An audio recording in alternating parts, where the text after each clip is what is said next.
গোয়ালন্দে যুব দলের ৪৭তম প্রতিষ্ঠা বার্ষিকী উপলক্ষে র্যালি ও আলোচনা সভা অনুষ্ঠিত।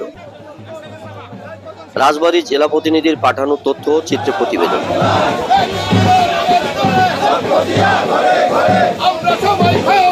রাজবাড়ীর গোয়ালন্দে বাংলাদেশ জাতীয়তাবাদী যুব দলের ৪৭তম প্রতিষ্ঠা বার্ষিকী উপলক্ষে বর্ণাঢ্য র্যালি ও আলোচনা সভা অনুষ্ঠিত হয়েছে। ২৮ অক্টোবর মঙ্গলবার ১১টার সময় উপজেলার বীর মুক্তিযোদ্ধা শহীদ ফকির মহিউদ্দিন আনসার ক্লাব মাঠ প্রাঙ্গণ থেকে বর্ণাঢ্য র্যালি বের হয়ে গোয়ালন্দ বাসস্ট্যান্ডে গিয়ে শেষ হয় এবং গোয়ালন্দ বাসস্ট্যান্ডে আলোচনা সভা অনুষ্ঠিত হয়।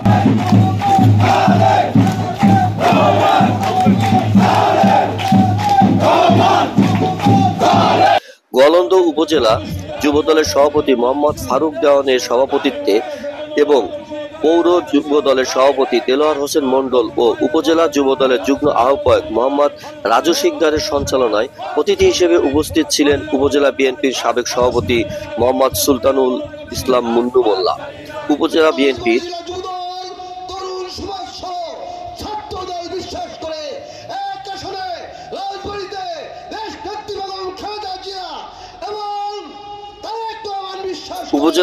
সাবেক সাধারণ সম্পাদক শহীদুল ইসলাম বাবুল।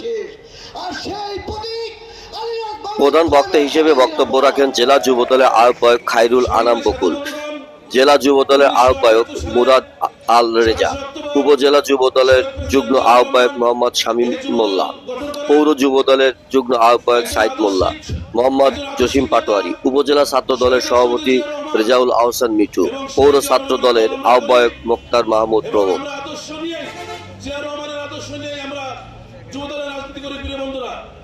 সংগ্রামী সাথী বন্ধুগণ, আপনারা জানেন এই দেশ থেকে 5ই আগস্টে জুলাই আগস্টে যে আন্দোলন হয়েছে এটি কিন্তু আমাদের 15 বছরের আন্দোলনের একটি ফসল। প্রিয় বন্ধুরা, জমায়েত হয়ে একটি সুন্দর বর্ণাঢ্য র্যালি করে এই বাস স্ট্যান্ডে এখানে আমরা শেষ করেছি।